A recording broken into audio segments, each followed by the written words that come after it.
Haddii aanad haysan mikrafoon oo aadna rabto inaad duubto cod fasiix ah muuqaalkaaga soo badanaa mararka qaarkood waxaa dhacda inaanan awoodin inaan soo gadano mikrafoon ama mikrofoonka inaan meel uga soo tagno.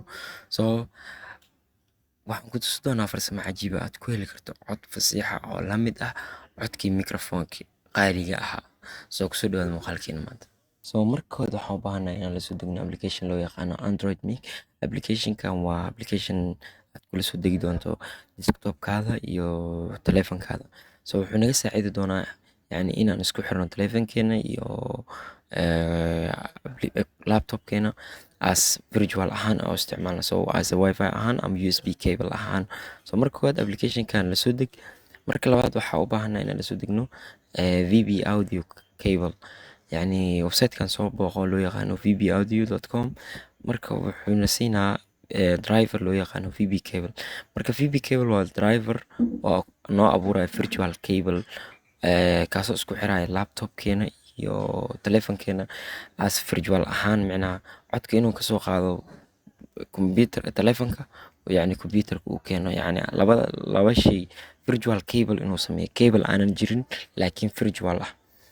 Marka intaas aan sameyno hana hilmaamin best approach-ka loo yaqaano, best approach-ka oo codka lagu duubo, qaybta ugu fiican waxa waaye laptop-kaada iyo taleefanka inaa USB adapter iskula xiriiriso USB-ga oo charger-ka. Marka aan set up gareyno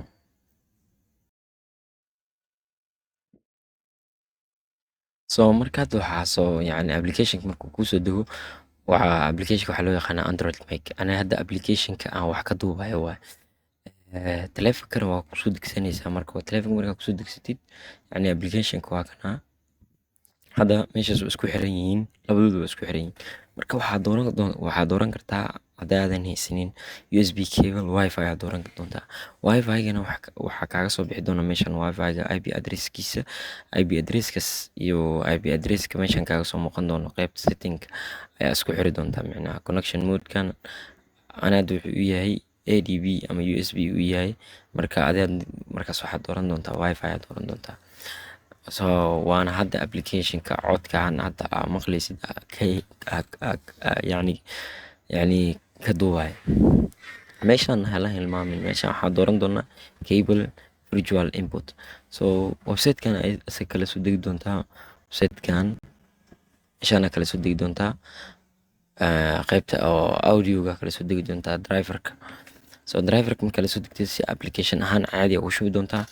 Qaabkaasaan ku heli doontaa cod fasiix ah. Marka haddii aan tijaabino, hadda aan ku tijaabino application loo yaqaano Screamable. qaabka aad u dooran doontid recording.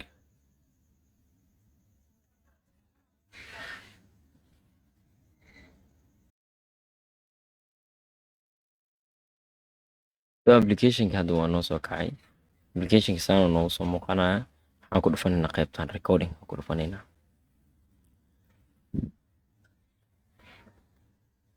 Recording markaa ku dhufatid meeshan waxaa ku dhufataa meeshan saddexdan dhibcood waxaa ka doorataa. Hadda meeshan waxa ii dooran waxaa ka dooran doontaa waxyaabo badan meeshan kaaga soo muuqan doonaan sida computerka codkiisa, context IS audio cable output VB cable. Marka virtual cable-kan aad dooranaa maadaama Android Mic uu taleefankayga isku xiran yihiin. Kan haddaad doorto meeshaas waxay caddeynaysaa waa kana inuu cod u soo baxayo ujeedaa.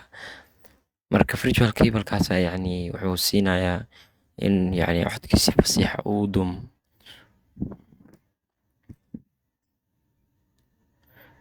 Cancel iska dheh.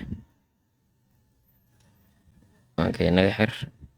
Marka sidaas aad ku heli kartaa cod fasiix ah adoon wax mikrafoon ah ama shay qaali ah adoon soo gadanin.